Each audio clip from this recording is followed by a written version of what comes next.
तो हनुमान जी से सीखने योग्य बातें हैं 5। कितनी? पहली बात क्या है? लगन। और दूसरी है समर्पण। क्या है? बोलो बोलो।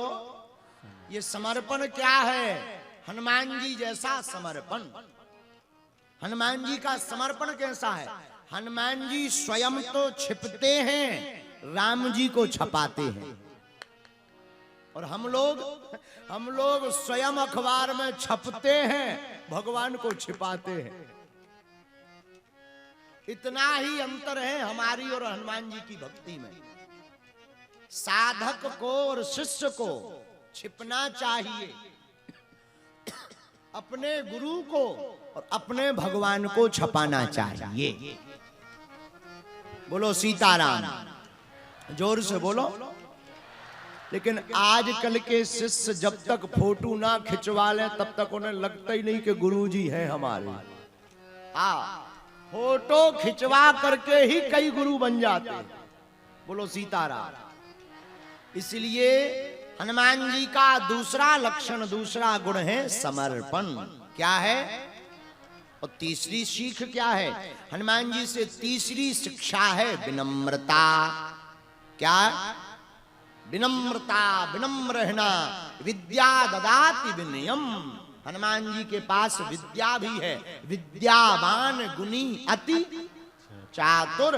लेकिन विद्या भी है पर विद्या ददाति विनयम, विनम्रता भी है। रावण के पास विद्या तो है, रावण विद्वान तो है पर विद्यावान नहीं है। रावण है विद्वान और हनुमान जी हैं विद्यावान। क्या है हनुमान जी? बोलो। इसका प्रमाण हनुमान चालीसा में आया, विद्यावान गुणी अति चातुर। तो हनुमान जी हैं विद्यावान, रावण है विद्वान। हनुमान जी हैं विनम्र, रावण है कठोर, अभिमान से भरा। और भक्त को अभिमान से भरा हुआ होना नहीं होना चाहिए, भक्त को भगवान से भरा होना चाहिए। बोलो सीताराम। लेकिन प्रायः भक्त को अभिमान हो जाता कि देखो भाई हम भक्त हैं। कई लोगों को तो माला जप करने का अभिमान हो जाता, कई लोगों को तिलक लगाने का अभिमान हो जाता, कई लोगों को बड़ा लेवल का गुरुजी पाने का अभिमान हो जाता। कई लोगों को तो रूप का अभिमान हो जाता, बहुतों को पद का अभिमान हो जाता। एक आदमी हमें मिला, बोले हम बहुत दानी हैं। हम कहा तुम्हारी ठटरी बल। बोले भाई ऐसा क्यों कहते हो गुरुजी? हम कहा दानी हो ये बताने की क्या जरूरत है? तुम दानी बड़े हो या नहीं ये महत्वपूर्ण नहीं है, तुम ध्यानी हो या नहीं हो ये बड़ा महत्वपूर्ण है। इसीलिए अभिमान बड़ा खतरनाक है, ये सबको आ जाता है। बहुत सी बातें अब ऐसी कहनी नहीं चाहिए पर कह देनी चाहिए। देखना कभी चाय की केतली में चाय रखना, चाय कम गर्म होगी, केतली ज्यादा। उसी प्रकार गुरुजी तो कम अभिमानी होंगे, चेले ज्यादा मुंह चूंटते हैं।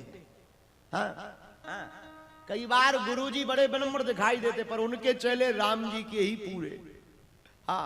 मतलब ऐसे लगने लगते हैं जैसे यही ब्रह्मा का बाप हो।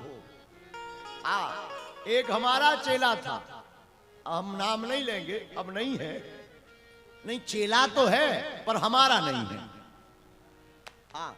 एक हमारा चेला था, हम चले जाएं आश्रम से तो वो आश्रम में यही बताता था कि गुरुजी अपनी शक्ति हमको दे गए।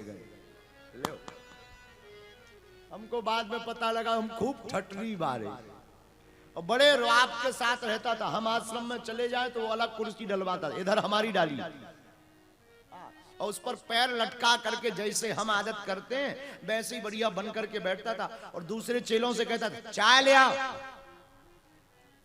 और उसने भी एक नई खोपड़ी बना रखी थी, तो हमारे जैसी खोपड़ी में चाय पिए और बढ़िया हाथ पहुंचे। तो जब हम उसका वीडियो देखे तो हमने कहा कहो चेला जी ये क्या है? बोला गुरुजी ये तो इन लोगों को शिक्षा देते रहते हैं। हम कहा जय हो। बाद में हमने उनको घर भेज दिया। तब उस दिन से हमें एक नई बात समझ में आई कि कई बार गुरुजी तो गुरुजी होते हैं, चेला जी तो चेला जी। चाय से ज्यादा केतली गर्म होती, इसीलिए साधक को और शिष्य को हनुमान जी से ये तीसरी शिक्षा लेनी चाहिए। गुरु पूछो क्या?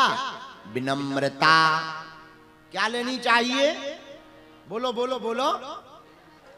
तिब्बत में एक परंपरा है, गुरु की तरफ मुख करके 1000 बार दंडवत प्रणाम करो। गुरुजी देखें या ना देखें, झोपड़ी जहां गुरुजी की बनी है उस तरफ लेट करके 1000 बार दंडवत प्रणाम करो। ये परंपरा है, तिब्बत की परंपरा। तो हमने जब पढ़ा तब समझा कि प्रणाम करने का कोई अर्थ नहीं है। प्रणाम इसलिए करवाया जा रहा ताकि तुम्हारा अभिमान जमीन में मिल जाए, तभी तुम श्रेष्ठ शिष्य कहलाओगे, तभी तुम श्रेष्ठ यजमान कहलाओगे, तभी तुम श्रेष्ठ साधक कहलाओगे। जिसे अपनी साधना पर अभिमान ना हो वही श्रेष्ठ साधक है। यह हनुमान जी का तीसरा गुण है। पूछो पूछो क्या है? विनम्रता। क्या है हनुमान जी का तीसरा गुण? अच्छा, हनुमान जी में विनम्रता कितनी है जरा देखो एक झांकी। हनुमान जी लंका गए, लंका में जानकी जी की खोज की, वापस आए। राम जी ने हनुमान जी को फंसाने के लिए 5 फांसे फेंके कि इन्हें ये लगे कि हमने काम किया। तो राम जी ने हनुमान जी से कहा, वाह बहुत अच्छा, आप लंका गए हनुमान, आप तो बहुत बलवान हैं। हनुमान जी हाथ जोड़ करके बोले, सरकार हम नहीं गए। तो राम जी बोले, कौन गया? हनुमान जी बोले, सरकार आपका बल है जो हमें ले गया। राम जी बोले, हनुमान जी हमने ये तो मान लिया कि हमारा बल है, पर तुम समुद्र पार हुए कैसे? और हमारा आशीर्वाद तो सब पर है, और बानर नहीं जा पाए, आप ही क्यों गए? हनुमान जी ज्ञानी नामा ग्रगण्यम है। हाथ जोड़ करके हनुमान जी बोले, सरकार आपने जो मुद्री दी थी, राम नाम अंकित अति सुंदर, हम उसी मुद्री पर बैठ करके समुद्र पार हो गए।